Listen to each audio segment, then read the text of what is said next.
ritrovati con l'informazione flash di News Sicilia. Ancora tragedie del mare a Lampedusa. Tra i migranti sbarcati nella notte al molo Favarolo c'è anche il cadavere di un bambino. Il piccolo è stato trovato privo di vita durante le operazioni di soccorso. Dalle prime informazioni sembrerebbe che la vittima sia deceduta per un malore. Sono 8 le persone indagate per il reato di omicidio colposo a seguito della morte di Alessandro Tomasella, il giovane di 31 anni di San Cataldo, deceduto lo scorso 31 ottobre all'ospedale Cannizzaro di Catania a seguito delle gravi ustioni riportate durante un barbecue con gli amici. La famiglia chiede che si faccia luce sul perché il ragazzo sia stato trasferito con ambulanza e non con elisoccorso da Caltanissetta a Catania e soprattutto se l'assistenza prestata alla vittima sia stata idonea.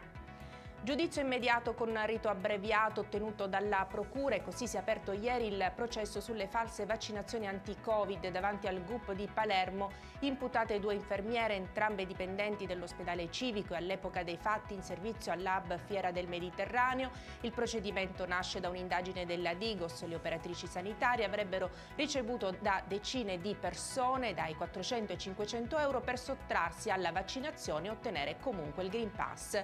Sono stati tutti assolti gli imputati nel processo relativo alla competizione del 21 aprile 2017 Targa Florio, in cui morirono il pilota Mauro Amendolia e il commissario di gara Giuseppe Laganà. Secondo gli accertamenti eseguiti dai periti, il pilota avrebbe perso il controllo dell'auto finendo sul Laganà e morendo sul colpo perché non indossava la cintura di sicurezza. E con questa notizia per adesso è tutto, grazie per averci seguito e arrivederci.